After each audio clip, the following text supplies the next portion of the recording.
J'aimerais semer dans votre cœur quelque chose qui est très important pour moi, quelque chose comment dire, qui me pousse à la réflexion tous les jours. C'est quelque chose qui me pousse à la réflexion tous les jours parce que je vois tous les jours comment est-ce que certains chrétiens progressent dans leur foi. Attention, quand je dis progressent dans leur foi, ça ne veut pas dire qu'ils ont le succès comme nous les hommes on l'entend. Attention.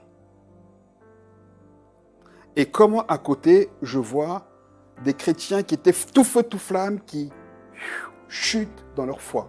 Quand je dis progresser dans leur foi et chuter dans leur foi, je parle ici de l'engagement pour Dieu et pour le royaume de Dieu. Et en même temps, je regarde la vie des chrétiens de l'Église primitive, ça veut dire les tout premiers chrétiens, et je constate qu'on est tous, j'allais dire, impressionnés par la vie de ces croyants-là. Fascinés, voilà, c'est le mot que je cherchais. On est tous fascinés par la vie des chrétiens de l'Église primitive. Mais avant même de parler des chrétiens de l'Église primitive, on est tous fascinés et on prend tous pour exemple la vie de personnes qui n'étaient pas chrétiennes, qui étaient des croyants, mais qui n'étaient pas chrétiennes. Si je dis un nom que la vie de la personne vous fascine, faites-moi signe. Abraham. Oui. Joseph. Bon, tous ceux qui les font à main, ils ne sont pas fascinés. Okay, d'accord. Daniel. Shadrach. Meshach. Abednego. Jérémie. Le prophète Jérémie. Est-ce que vous savez que le prophète Jérémie, il est resté des années dans une prison qui était un puits, au fond d'un puits. Vous savez ça? Ça, c'est des gens de foi. Ils n'étaient pas chrétiens, ils étaient croyants. Et Jésus dit que le plus petit des chrétiens est plus grand que tout cela. Donc le plus petit que nous sommes là, sommes plus grands que toutes ces personnes que je viens de citer. Et pourtant, nous, on est fascinés par la foi de ces gens-là. Donc il y a quelque chose ici qui m'interroge, pour moi personnellement et pour l'Église en général. Et pendant que je relisais un peu pour préparer ce que j'avais à cœur de vous dire ce matin, j'ai relu l'histoire d'Étienne.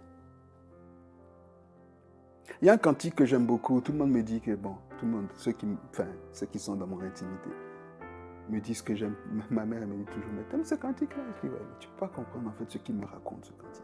C'est un cantique qui s'appelle le cantique d'Étienne, justement, qui dit, j'ai vu la puissance de Dieu, j'ai vu les cieux grands ouverts, et Jésus debout à la droite du Très-Haut, me disant de croire en son amour. C'est un cantique qui est juste extraordinaire. Justement parce qu'il me ramène à cette histoire d'Étienne que je lisais, encore à nouveau, et la foi d'Étienne m'a mis une baffe. Vous connaissez Étienne, non? Étienne était un des 7 diacres qui a été nommé dans l'église de Jérusalem au tout début de l'église, dans le livre des Actes, Acte 6, pour régler les conflits qu'il y avait dans la répartition de la nourriture dans l'église. Mais la Bible dit d'Étienne qu'il était plein de foi. C'était un homme plein de foi, un prédicateur de l'évangile. Étienne était un évangéliste puissant et zélé. Et alors que Étienne était dans son ministère, il était accusé à tort. Écoutez bien l'histoire. On a menti sur lui. On a menti sur lui parce que son message dérangeait et les gens qui ont menti sur lui voulaient qu'Étienne soit mis en prison pour le faire taire.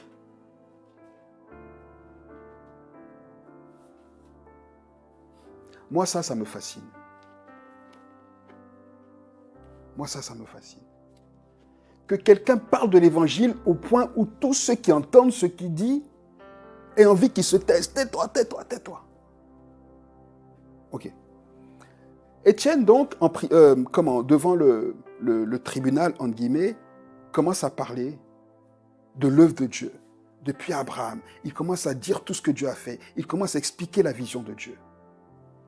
Et d'un coup, il dit à ces gens, qui sont les mêmes qui ont fait emprisonner Jésus et qui ont assassiné Jésus, il dit, c'est vous qui avez tué Jésus. Et alors qu'il commence, la Bible dit, rempli par l'Esprit, alors qu'il commence à accuser les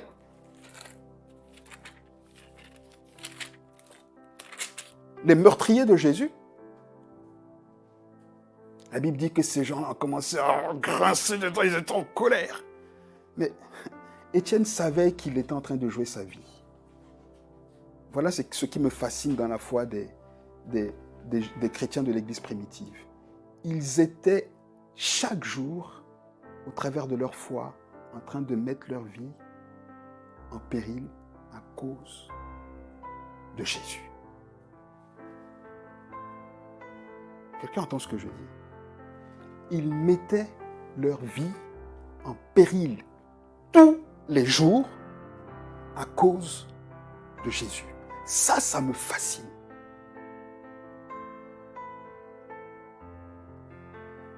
La Bible dit qu'alors que ces gens étaient fâchés et qu'Étienne était en train de parler, la Bible dit qu'il devint fou de rage, il grinçait des dents contre Étienne.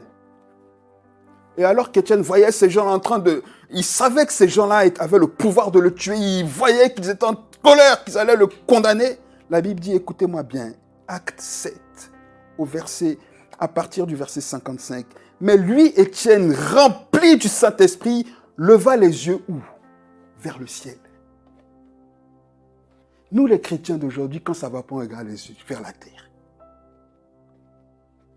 On cherche des solutions ici-bas. Et on veut être puissant. Et on veut la victoire. On chante la victoire, mais on est faible. Excusez-moi, mais ça m'énerve tellement. Je suis en colère. Vous n'avez pas idée. Ça m'énerve. La Bible dit que Étienne, quand il était menacé, il leva les yeux vers le ciel. Et quand il a levé les yeux vers le ciel, qu'est-ce qu'il a vu? La Bible dit, il a vu la gloire de Dieu.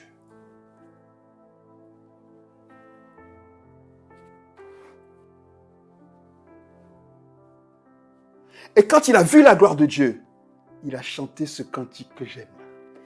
La Bible dit que Étienne, alors qu'il a vu la gloire de Dieu, s'écria, écoutez, je vois le ciel ouvert et le Fils de l'homme debout à la droite de Dieu. Écoutez, quand Étienne a crié ça, Étienne, il était dans son truc là. Il n'était plus là. Il était connecté au ciel. Mais pourquoi est-ce qu'on est faible? Parce que nous, au lieu de se connecter au ciel, on est connecté aux réalités de ce monde. On est dirigé, conduit, influencé, impacté par les réalités du monde. Et on veut la victoire. La victoire pour Étienne, c'était de mourir martyr.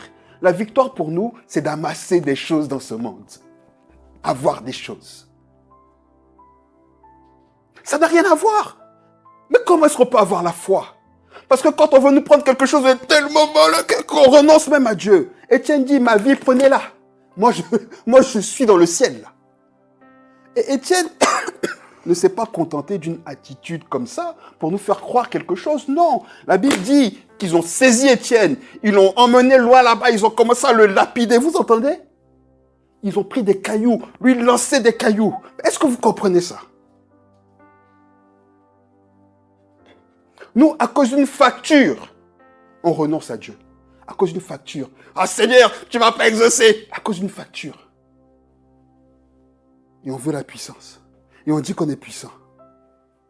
Et on dit qu'on a la foi. À cause d'une facture.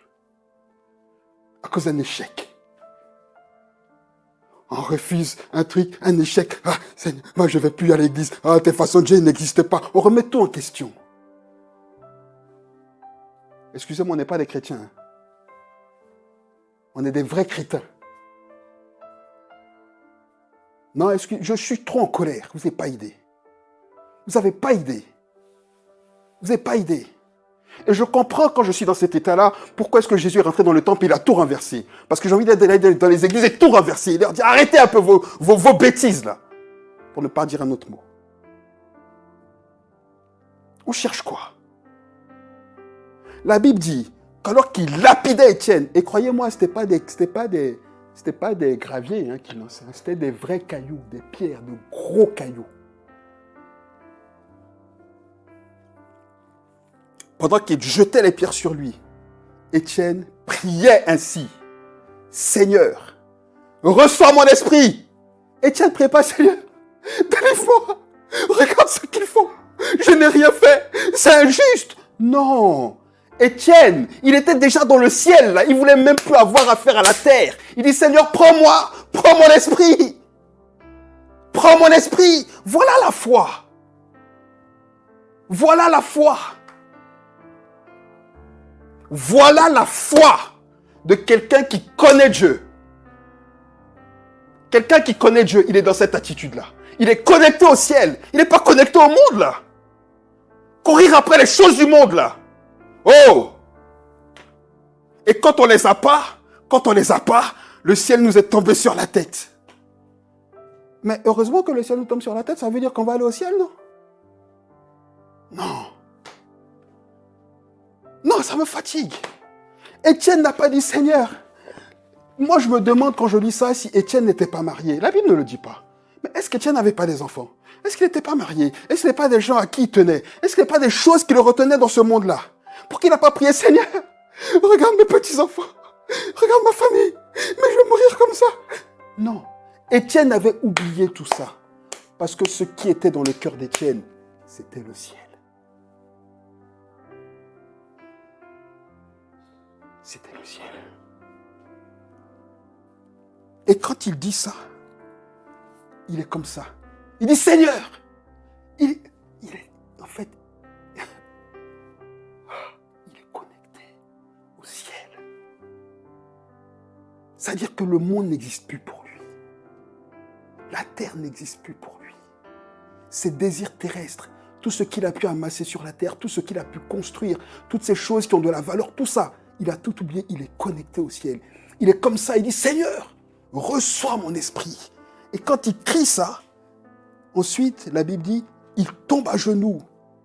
Et de toutes ses forces, il lance un dernier cri. Et ce dernier cri, c'est lequel? Père, prends soin de ma famille. Non. Non. Qu'est-ce qu'il dit? Il dit, Seigneur, ne leur demande pas compte de ce péché.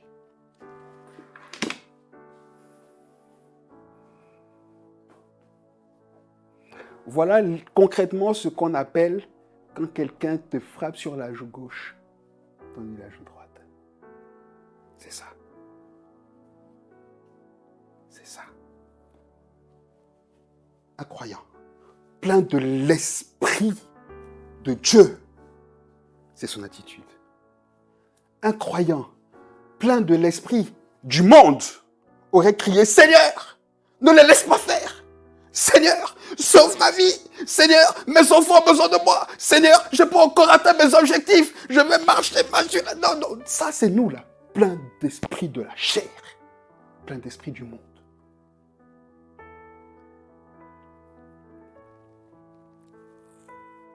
La foi de ces gens-là, elle me fascine. Je ne dis pas que j'y suis, mais j'y aspire. Regardez le livre des Hébreux. Hébreux 11, non, les héros de la foi. La Bible dit que la Bible dit dans le même verset, la phrase suivante, et après, la Bible dit d'abord que par la foi, des femmes ont vu leurs enfants ressusciter. Alléluia! Ça, c'est ce qu'on veut, oui. Amen. Bien sûr qu'on veut ça. Je ne dis pas que oui, bien sûr, parce qu'on aime la vie, oui, il n'y a pas de problème. Mais juste derrière, la Bible dit, mais d'autres, ils sont morts martyrs. Ils sont morts sciés en deux, coupés en deux. D'autres ont vu leurs enfants mourir. D'autres, ils ont erré sans rien avoir dans ce monde. Parce que la Bible dit, parce que le monde ne les méritait pas. Est-ce qu'on peut avoir l'attitude de se dire que quand on ne reçoit pas les choses du monde, c'est parce que le monde ne nous mérite pas, parce que notre vie est dans le ciel? Est-ce qu'on peut comprendre ces choses-là? Est-ce qu'on peut comprendre ces choses-là? Oui, j'ai pas ce que je veux dans le monde, oui, mais c'est parce que le monde ne me mérite pas. Mais ma récompense, elle est dans le ciel. Mais qu'est-ce qui peut nous réjouir plus que la récompense du ciel? La question c'est, est-ce qu'on y croit? Étienne, il y croyait. Étienne était rempli de cette vérité-là. Sa foi reposait sur cette vérité-là. Et c'est sur cette vérité-là que la foi des chrétiens primitifs était fondée. Regardez, je relisais, et c'est mon texte de base. J'espère que vous êtes avec moi ce matin. Au-delà de la colère ou quoi que ce soit, j'ai besoin de planter dans votre cœur quelque chose qui est la semence de Dieu. Tout ce qui est autour, c'est vanité. Tout ce qu'on cherche là, Salomon il s'est assis, il a tout eu tout ça. La Bible dit il a eu des femmes en abondance, plaisir des hommes, il a eu des richesses en abondance, il a eu le succès en abondance, il a eu la gloire en abondance, tout le monde venait voir la gloire de Salomon, il était sage par-dessus tout. Au-dessus de tout ça, quand il est monté à ce sommet-là, il a regardé tout ça, il a dit tout ça, c'est vanité. Et nous on court après ça. Salomon, il a eu tout ça, il dit tout ça. C'est vanité.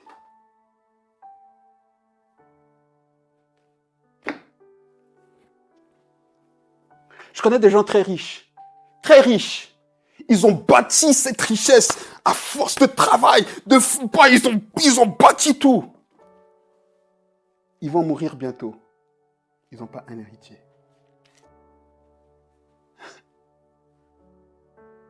Un de mes meilleurs amis qui est décédé,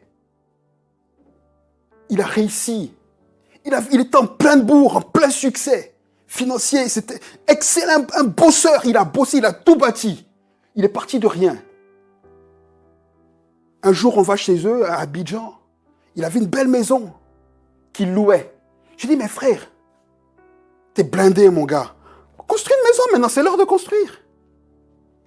Il m'a dit, Hugo, je vais construire. Pour qui? J'ai pas d'enfant. Vous vous rendez compte? Est-ce que vous vous rendez compte? Mais non, nous, on veut tout ça. On veut tout ça. On veut tout ça. On veut tout ça. Et après? Vous savez la parabole du riche insensé, là? Elle est réelle, hein?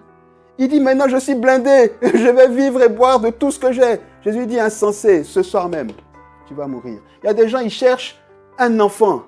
Je donne cet exemple-là à dessein, hein, pas pour montrer du dos quoi que ce soit, mais parce que c'est des réalités. Ils cherchent un enfant, ils l'ont cherché, désiré, l'enfant est arrivé. 3 mois après, l'enfant est né, hein. Il est né viable. 3 mois après. Vous savez que c'est des réalités? Vous savez que c'est des réalités que les chrétiens vivent ou pas? Quand ça nous arrive, on fait quoi? Maudit Jésus! Maudit sois-tu! C'est ça. Pourquoi? Parce que c'est le sens de notre vie. Étienne, il nous a montré le sens de sa vie. Vous croyez qu'Étienne n'avait pas une vie?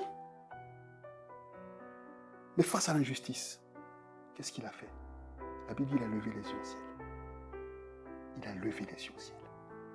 Il a regardé la récompense, qui était la seule vraie récompense. La seule chose qui nous appartient. Nos vies ne nous appartiennent pas. La seule chose dont on est sûr quand on est, la seule chose dont on est sûr quand on est, c'est qu'on va mourir. N'oubliez jamais ça. La seule chose dont on est sûr, c'est qu'on va mourir. Et je ne peux pas comprendre que nous, les croyants, on puisse vouloir construire notre vie sans réellement préparer notre mort. Qu'on ne sait pas quand est-ce qu'elle va arriver. On est comme les insensés. Oh, je verrai ça après la retraite. Oh, je verrai ça plus tard. Oh, je verrai ça plus tard. Insensé. Tu mets ton énergie dans plein de choses, dans peu de choses. Alors que ta vie peut être réclamée là maintenant. Qu'est-ce que tu vas faire? C'est ça la foi des chrétiens primitifs. Elle me fascine cette foi. Écoutez ce que Pierre dit. L'apôtre Pierre, je suis toujours fasciné par l'apôtre Pierre parce que il y a pas un autre disciple qui a vécu tout ce que l'apôtre Pierre a vécu. L'apôtre Pierre, il a tout vécu. Je ne vais pas vous rappeler ça, vous connaissez, il a marché sur l'eau. La Bible dit que quand il marchait avec l'apôtre Paul, leur ombre guérissait les malades, il ne demandait même pas.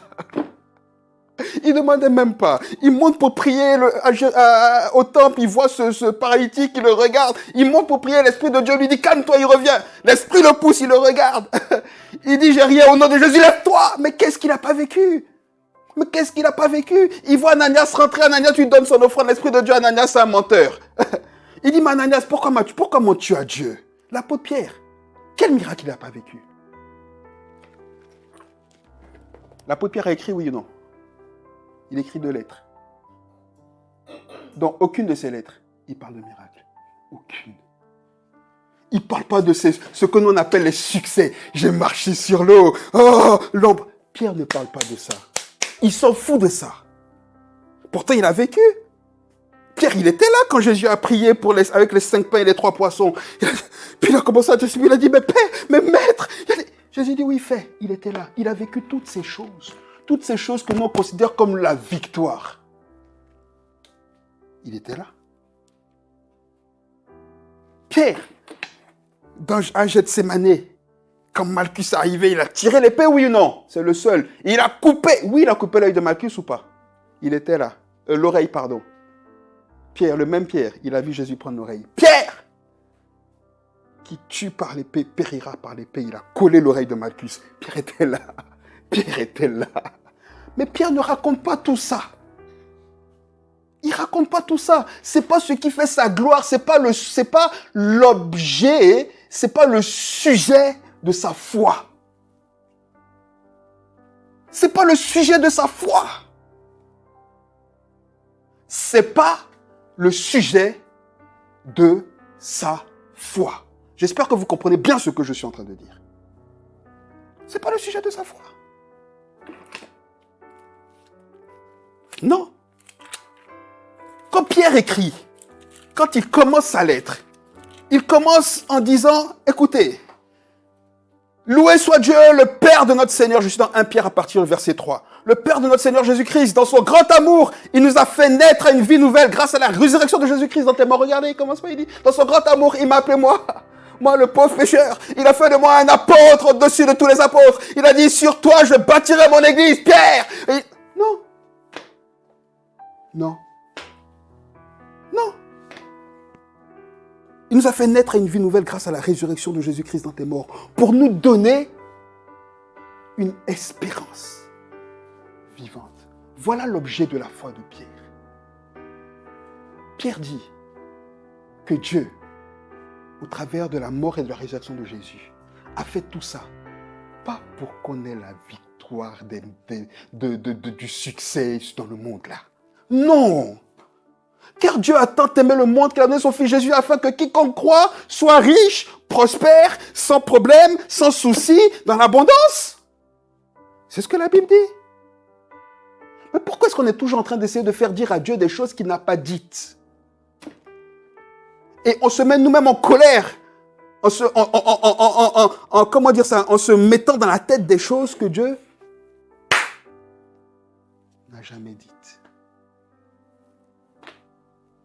C'est ça le problème, ma fille. C'est ça.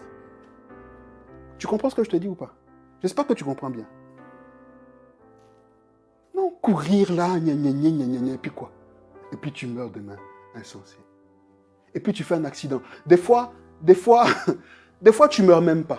Tu fais un accident et puis tu es comme ça. Et puis tu vois tous ceux que tu vois, auxquels tu penses, enfin que tu pensais dominer là. Et puis tu les regardes et puis eux ils réussissent. Puis tu es là. Mais tu vas mourir aigri. Tu vas mourir aigri. C'est pour ça qu'il faut une foi comme celle d'Étienne, une foi qui transcende tout ça, une foi qui adore Dieu, qui est fidèle à Dieu, quoi qu'il arrive. Je vois les cieux ouverts. Oui, je suis peut-être handicapé, mais je vois les cieux ouverts. Je vois Jésus à la droite du Père. Oui, je n'ai pas ce que je veux, oui, mais je vois les cieux ouverts. Moi, je suis dans le ciel, là. Mon esprit est dans le ciel. Mes pieds sont sur terre. Oui, je marche sur terre, il n'y a pas de problème. Je travaille. Oui, tout ça, il n'y a pas de problème. Je dois me nourrir ma famille, payer mes factures. Oui, il n'y a pas de souci. Mais mon esprit, mon cœur est dans le ciel. C'est ça la foi. Pierre, il dit c'est ça que Dieu voulait faire. Au travers de la résurrection de Jésus, il voulait nous donner une espérance vivante. Il dit car il a préparé pour nous un héritage qui ne peut ni se détruire, ni se corrompre, ni perdre sa beauté. Voilà ce que Dieu nous donne, un héritage incorruptible. Mais nous, on laisse cet héritage-là. Oui, ça c'est après. Oui, non, mais le ciel c'est après. Oui, non, le ciel, il n'y a pas de problème. Oui, on va aller au ciel. Mais en attendant, on se...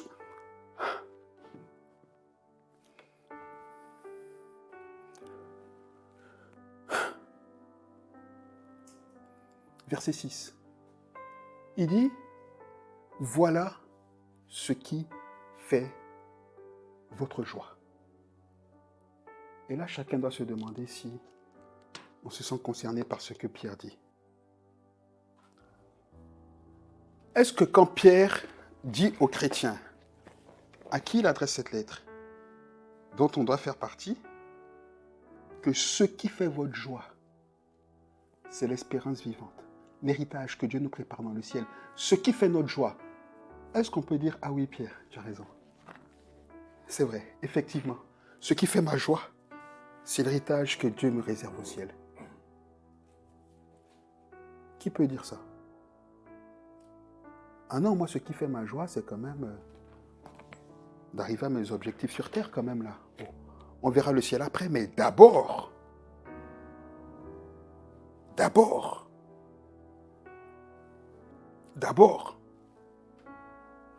Pierre dit, c'est ce qui fait votre joie, même s'il faut que vous soyez attristés pour un peu de temps par diverses épreuves. Est-ce que vous voyez, Pierre dit qu'on passe par diverses épreuves pour un peu de temps. C'est un peu de temps. Après ce peu de temps-là, il n'y aura plus d'épreuves. Il n'y aura plus de galères. Il n'y aura plus de douleurs. Vous savez que quand on sera dans le ciel, toutes les choses qui nous ont contrariés, toutes les choses qui nous ont frustrés, tous nos échecs qui ont marqué nos âmes, toutes ces choses-là, vous savez qu'on n'en aura plus le souvenir ou pas? On ne va même pas s'en rappeler. Regardez comment est-ce qu'on est. On est insensé. C'est pour ça que Jésus, dans cette parabole-là, il appelle le riche là, il dit insensé. Mais c'est pas juste après la richesse que Jésus dit ça. C'est après toutes les choses après lesquelles on court là. Il dit, mais vous êtes insensé. C'est insensé. Et laissez-moi finir, je vais terminer ici. Pourquoi est-ce qu'il dit ça? Mais Pierre, il arrive à comprendre ces choses-là. Étienne, pareil, parce qu'ils ont entendu l'enseignement de Jésus. Mais qu'est-ce que Jésus dit dans Matthieu 6, verset 31-32 là-bas? Il dit quoi? Il dit, mais toutes ces choses-là, les païens s'en préoccupent. Mais votre Père, il sait que vous en avez besoin. Mais ça, encore une fois, non. Mais le problème, c'est que nous, on veut toujours aller au-delà de ce que Dieu veut nous donner. C'est ça qui est le problème. C'est ça qui est le problème. Et on veut forcer la foi avec ça. En fait, on veut faire comme Ananias. Ananias, il a voulu forcer la foi. Il voulait quelque chose. Il allait au-delà de ce que Dieu voulait vraiment lui donner. Parce que si on est content avec ce que Dieu nous donne, ou ne nous donne pas, on ne peut pas être contrarié. Parce que ce que Dieu ne nous donne pas, c'est parce qu'il a prévu de ne pas nous le donner, ou pas maintenant. Donc on n'est pas contrarié avec ça, là. Mais quand on est contrarié, c'est parce qu'on estime que Dieu doit nous donner, parce que nous, on a une foi auto-centrée. Une foi dans laquelle on doit nous caresser dans le bon sens du poil. C'est ça la différence entre nous et les chrétiens de l'Église primitive. Les chrétiens de l'Église primitive, ils veulent leur foi pour Jésus. C'est pour ça que quand on veut lapider Étienne, quand on veut le tuer, ils regardent au ciel. C'est pour ça que la Bible dit dans Hébreux 11 que certains ont refusé la libération. Ça veut dire que certains leur disaient, on va te tuer, renonce à Jésus. Ils savaient que s'ils renonçaient à Jésus dans leur bouche, que leur cœur était gardé pour Jésus, Dieu les sauverait parce que Dieu est bon. Mais ils disent non, on ne veut même pas ce compromis-là, tue-nous. Et avant ça, c'est pour ça que j'ai dit ça, même avant les chrétiens, Shadrach, Meshach, Abednego, 3 gamins, ils voient le feu. Ou alors on ne croit pas que c'est vrai. Soit on croit que c'est vrai, soit on ne croit pas. Il faut se positionner un moment. Ils voient le feu. Le roi dit, attisez la flamme. Il voit le feu. Il dit, roi, oui, tu vas nous tuer. On ne peut pas faire ça. Si Dieu veut, il nous libère. S'il ne veut pas, il ne nous libère pas. Dans les deux cas, que son nom soit loué. Mais nous, on loue le nom de Dieu dans un seul cas, bon sang. Et on dit qu'on a la foi. Et on dit qu'on a la foi. Et il faut que Dieu vienne nous... Mais on prend Dieu pour qui? On prend Dieu pour quoi? Non. Il dit ne recherchez pas. On est en train de rechercher ces choses-là. Et quand Luc dit la même chose, Matthieu dit cherchez premièrement le royaume des cieux. N'est-ce pas? Luc dit ne recherchez pas les choses que vous cherchez. Il dit clairement, il dit ne recherchez pas. Il faut que je lise et je vais finir avec ça. Si quelqu'un a sa Bible, cherchez-le rapidement avec moi parce que j'aimerais que vous puissiez garder ça dans vos cœurs. Rapidement, on va terminer ici. Luc 12. C'est le sermon sur la montagne relaté par Luc.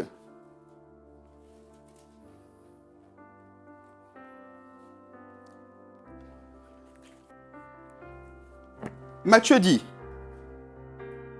vous ne cherchez... Non, il dit, toutes ces choses, ce sont les païens qui les recherchent. Votre Père Céleste sait que vous en avez besoin. Cherchez premièrement le royaume des cieux et toutes ces choses vous seront données, n'est-ce pas? Luc, verset 29, il dit, vous ne cherchez pas ces choses-là. C'est-à-dire, en fait, c'est pas compliqué. Il dit, vous ne cherchez pas. Voyez comment est-ce qu'on est en contradiction avec la parole de Dieu. On dit qu'on fait tout ça par la foi. On fait tout ça par la foi. Luc dit, vous n'avez pas besoin. En fait, il dit même pas vous n'avez pas besoin. Il dit, vous ne faites pas ça. Ne cherchez pas ces choses-là. Parce que quand on cherche ces choses, quand on cherche ces choses-là, on est en train de dire à Dieu, 1, qu'on ne croit pas que tu peux nous les donner. 2, que tu ne veux pas nous les donner parce que tu es méchant. 3, qu'on peut se débrouiller tout seul.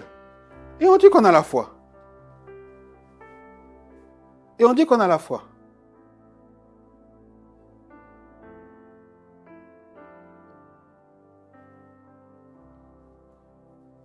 Notre part, c'est ce que Luc dit avec Matthieu, et c'est l'enseignement de Jésus. Il dit, vous, cherchez premièrement le royaume des cieux et sa justice.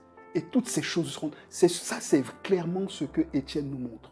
Étienne était tellement préoccupé, connecté par la réalité du royaume des cieux. Ça veut dire que le sens de la vie d'Étienne était tellement de voir Jésus, de le voir face à face, d'aller le trouver. Ça ne veut pas dire qu'Étienne ne travaillait pas parce qu'Étienne était Jack dans l'église. Étienne était un gars actif. Il avait certainement une activité en dehors de l'église. Donc Étienne avait une vie bien chargée comme vous et moi. Mais au-delà de cette vie chargée, Étienne était préoccupé par le royaume des cieux. C'est pour ça que quand l'injustice de ce monde tombe sur lui, la Bible dit qu'Étienne, il lève les yeux au ciel. Et il voit quoi, le ciel?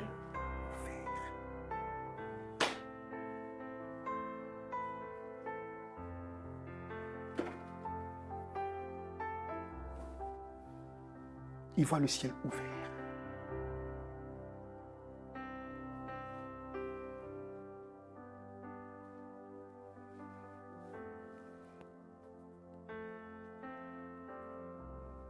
Écoutez, j'ai pris un peu de temps, mais laissez-moi juste encore 2 minutes. Parce que j'aimerais juste vous relater quelque chose, encore une fois, que j'ai lu ce matin. Parce que ce matin encore, je me disais, mais Seigneur, est-ce que je suis capable, moi? Est-ce que je suis légitime de porter un tel message? Est-ce que je suis assez solide dans ma foi? Est-ce que je suis assez moi-même fixé sur les choses du monde, du ciel, pardon? Est-ce que? Et puis Seigneur, en fait, comment est-ce que je peux communiquer ça à l'église? Ces choses-là, tu vois bien, Jésus, c'est vieux, il y a plus de 3000 ans. Ces gars-là, ils ont vécu à 3000 ans. Et le Seigneur, le Saint-Esprit attire mon attention. Il dit, ouais, mais tu sais que pas loin de toi, il y a des gens qui sont encore persécutés ou pas? Vous savez ça? Vous savez que plus de 4000 chrétiens sont tués chaque année à cause de leur foi. Vous savez que plus de 4000 chrétiens sont emprisonnés aujourd'hui à cause de leur foi. Oui. On n'a pas besoin d'aller en Afghanistan. Hein.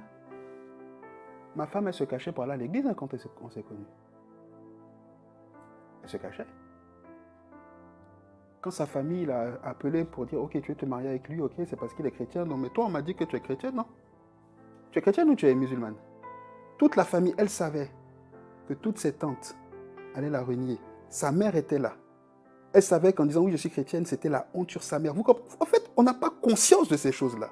Non, non, nous on est dans notre petit confort occidental où tout va bien et toutes nos réalités sont la réalité et donc notre vérité est la vérité. Mais il faut sortir de ça. Parce qu'on est on est des bébés gâtés à cause de ce confort-là. C'est ça le problème, on n'est pas des croyants. On n'est pas des croyants. On ressemble à des croyants, mais on n'est pas des chrétiens. Parce qu'un chrétien qui n'est pas prêt à donner sa vie pour Jésus, ce n'est pas un chrétien. Et je mets au défi aujourd'hui 10 chrétiens, sur 10 chrétiens, peut-être il y a un demi, je ne dis pas un et demi, hein, un demi-chrétien qui serait prêt à donner sa vie pour Jésus. Je vous mets au défi. Je vous mets au défi. Pensez à ça. Écoutez, je suis tombé sur ce site, je connais, La Porte Ouverte, qui est le comment on dit ça, qui est le ministère qui s'occupe des chrétiens persécutés.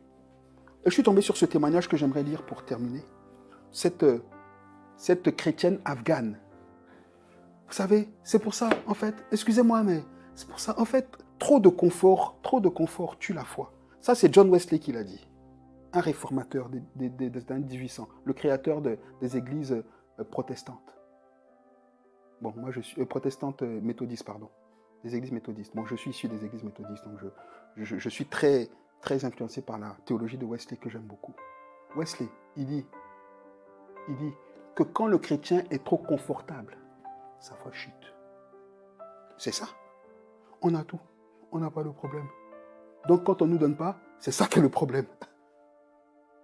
Il y a des chrétiens, des bébés gâtés. Écoutez, cette dame-là, ça me touche trop. Cette femme afghane. Les séismes, je lis rapidement. L'article, il n'est pas long. Alors je lis le titre. Être femme et chrétienne en Afghanistan est un double défi. Femme et chrétienne. Déjà les femmes, en plus elle est chrétienne. Et nous ici, les femmes se battent pour mettre des shorts, enfin se battent, s'offusquent parce qu'on leur dit pourquoi on voit tes fesses. Mais laisse-moi au pire, je me mets en string, tu veux? Et nous les chrétiens, on est d'accord avec ça. Enfin, chacun fait ce qu'il veut, on est d'accord, hein? Chacun fait ce qu'il veut. Mais c'est ça quand on est trop libre. Vous comprenez ce que je veux dire ou pas? Ok. Être femme et chrétienne en Afghanistan est un double défi qui vous fait risquer votre vie tous les jours. Voilà la réalité. Voilà la réalité. Et eux, là, ils vivent exactement les réalités de la foi que les chrétiens de l'Église primitive vivaient au quotidien. Ils mettaient... Chaque jour, leur vie était en péril à cause de leur foi. Chaque jour. Donc, ils se préparent là. Ils savent qu'aujourd'hui, ils peuvent partir. Donc, ils se préparent. Mais nous, chaque jour, on se prépare pour que notre vie aille mieux. Pour ne pas se faire virer. Pour réussir nos examens. Pour trouver l'homme de nos vies. On se prépare pour ça. Elle a d'autres problèmes, elle. Elle dit que le fait que je sois femme et chrétienne en Afghanistan, je suis mariée, j'ai tout ça, je travaille tout, hein. Mais moi, mon défi, c'est d'être femme et chrétienne. Et à cause de cette réalité, chaque jour, ma vie est en danger. Mais vous vous rendez compte? Mais c'est écrit, mais Savira persévère malgré le silence qu'on lui impose. Laissez-moi finir avec ça, j'en ai pour 2 minutes. Les séismes qui ont secoué l'Afghanistan début septembre ont révélé au monde entier la situation critique dans laquelle se trouvent les femmes et les filles au pays des talibans. Sous leur régime, les hommes n'ont pas le droit de toucher une femme qui ne fasse pas partie de leur famille. Vous entendez? Écoutez bien. Hein. Résultat, les secouristes, il y a eu un séisme, donc elles étaient sous les décombres, les femmes étaient sous les décombres. Les secouristes ont laissé femmes et filles sous les décombres. Vous comprenez? Vous comprenez jusqu'où ils vont? Parce qu'un autre homme ne doit pas toucher une femme, donc les secouristes prennent les hommes et les femmes, il ne faut pas les toucher. Ok, on ne parle même pas encore de la foi, hein. On parle juste du fait qu'elles soient femmes. Ok. Ils les ont laissées sous les décombres en attendant que des villageoises viennent elles-mêmes retirer les gravats. Ça va? Vous imaginez, c'est clair? C'est dans notre monde aujourd'hui. Hein. C'est pas à l'époque de Jésus. Hein. C'est clair? Ok. Dans les hôpitaux, les médecins ne peuvent pas soigner les femmes.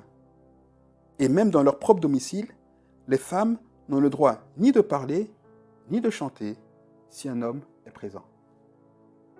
Imaginez alors la situation d'une femme qui, dans ce contexte, aurait donné sa vie à Jésus-Christ. C'est le cas de notre sœur Samira, c'est un pseudonyme, dont nous avons réussi à recueillir le témoignage. La vie est pleine de précautions à prendre, de douleur, mais aussi d'espérance et de force. Ça, c'est ce que Samira dit. Samira poursuit. Les dangers sont nombreux. La persécution de la part de notre famille ou de notre communauté, la perte d'un emploi et même des menaces sur notre vie. Mais malgré cela, nous restons fidèles, car nous croyons que Jésus nous protège. Mais Samira, elle sait qu'elle peut mourir demain. Là, c'est très concret, là.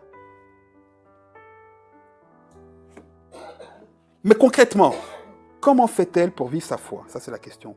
Elle répond, même si nous ne pouvons pas aller à l'église, nous prions dans nos cœurs et nos chambres à coucher. Vous voyez? Eux, ils ne peuvent pas aller à l'église. Nous, on peut, mais on ne va pas. Eux, ils ne peuvent pas. Il faut se poser des questions. Ça, c'est de la manipulation, si je dis ça.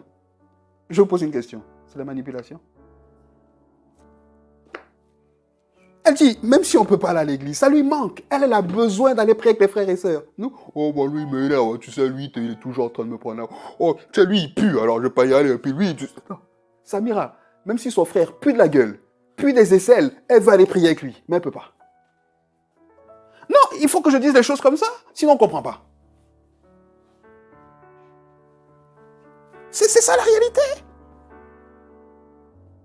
Elle dit, même si nous ne pouvons pas aller à l'église, nous prions dans nos cœurs et dans nos chambres à coucher. Oui, c'est douloureux. Vous entendez? Elle dit, oui, ça fait mal. Mais Dieu est avec nous.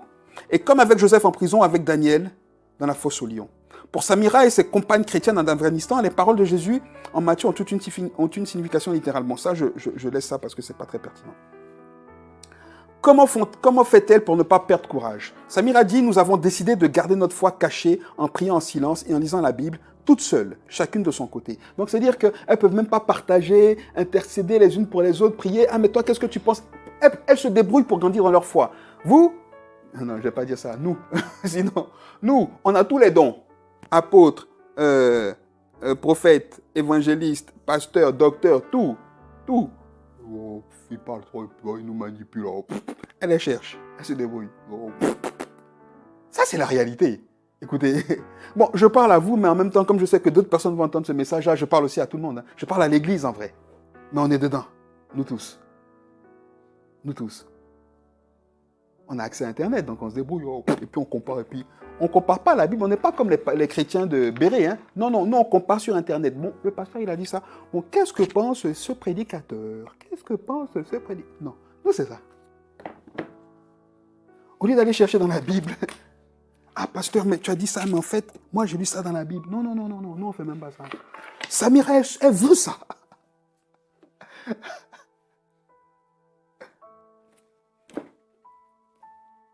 Moi, nous, on a grandi avec la grâce d'avoir accès à nos pasteurs. Mais ce n'était pas vrai pour tout le monde. Anissa peut le dire, ce n'était pas vrai. Nous, on avait la grâce de pouvoir accéder à nos pasteurs, de parler avec eux. Et nous, quand on avait... Mais beaucoup disaient, mais nous, on veut voir le pasteur. Et le pasteur les envoyait d'autres personnes. Mais ils voulaient voir Nous, aujourd'hui, le pasteur, on est tellement accessible que finalement...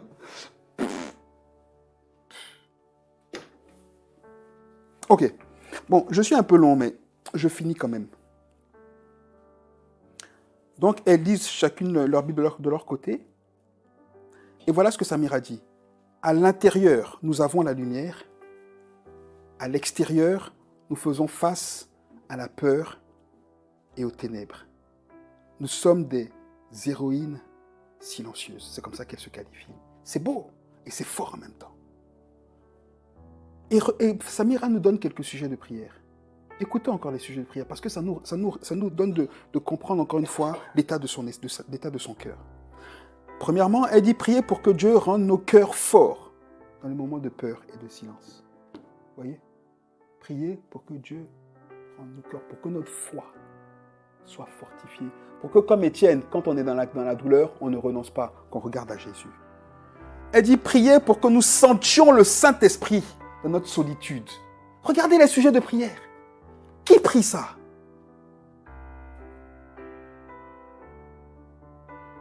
Nous, on marche seulement dans la victoire. On sait qui on est. On sera la tête et non jamais la queue. On marche dans la victoire parce que elle prie juste. On a besoin de sentir la présence du Saint-Esprit dans notre solitude. Elle dit priez pour notre sécurité physique, que nous ne soyons pas découvertes, que notre foi reste forte.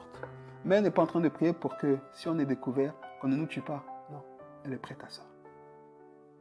Elle est prête à ça. Écoutez, lui-même, l'auteur de cette interview le dit, il souligne, il dit, la dernière prière que Samira demande force l'admiration. En fait, Samira, c'est l'exemple d'Étienne.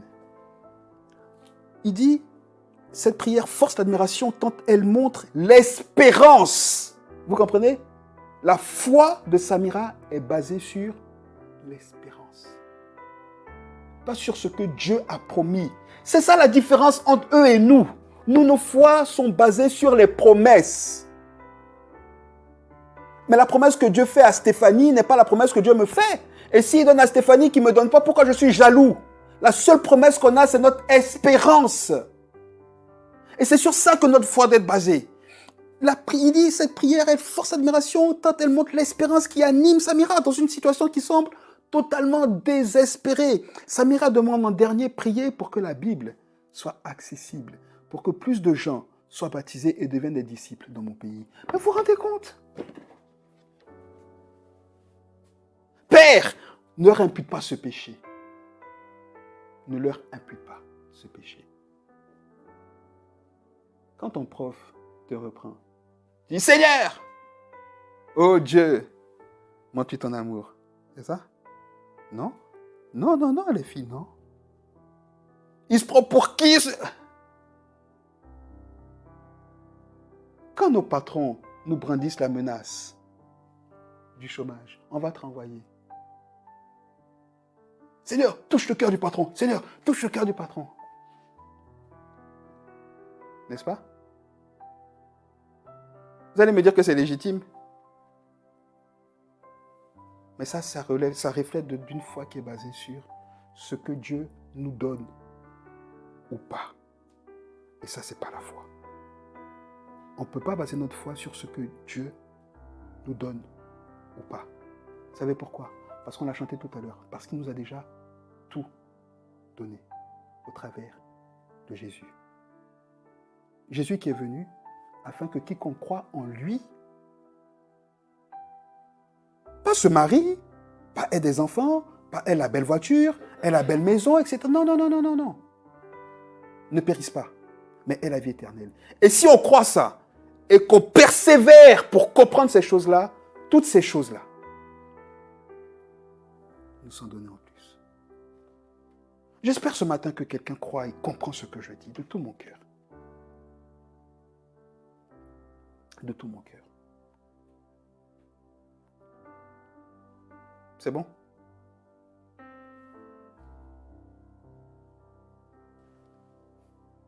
J'avais besoin de vous dire ça.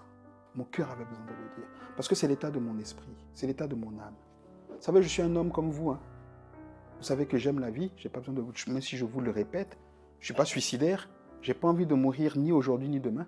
J'ai envie de voir mes enfants grandir. J'ai envie de veiller avec ma femme. J'ai envie de voir mes petits-enfants. J'ai envie de tout ça. Je rêve de voir chacun de mes enfants mariés. Je rêve de... C'est des rêves. Je rêve de ça. Mais si Dieu décide autrement, c'est pas grave. C'est pas grave. Je rêve d'avoir mis ma famille en sécurité avant de partir. Je rêve de ça. Je fais tout pour. Mais je ne cours pas après. Je ne sais pas le sens de ma vie. Parce que si Dieu décide de me prendre, qu'est-ce qui se passe? Qu'est-ce qui se passe? Moi déjà, en plus, je serais parti. Mais comme ils m'auront vu bâtir ma vie autour de ça, qu'est-ce qui va leur rester de la foi? Rien du tout. Je préfère que ma famille voie un homme qui est fixé sur les réalités célestes, qui fait ce qu'il a à faire sur terre, oui, parce que je ne suis pas un insensé. Mais ce n'est pas le sens de ma foi, ce n'est pas le sens de ma vie. Le sens de ma foi, le sens de ma vie, c'est l'espérance. C'est l'héritage que Dieu a réservé pour moi dans le ciel, qui ne peut ni périr, ni se flétrir, ni se détruire, qui ne perd pas de valeur. Amen.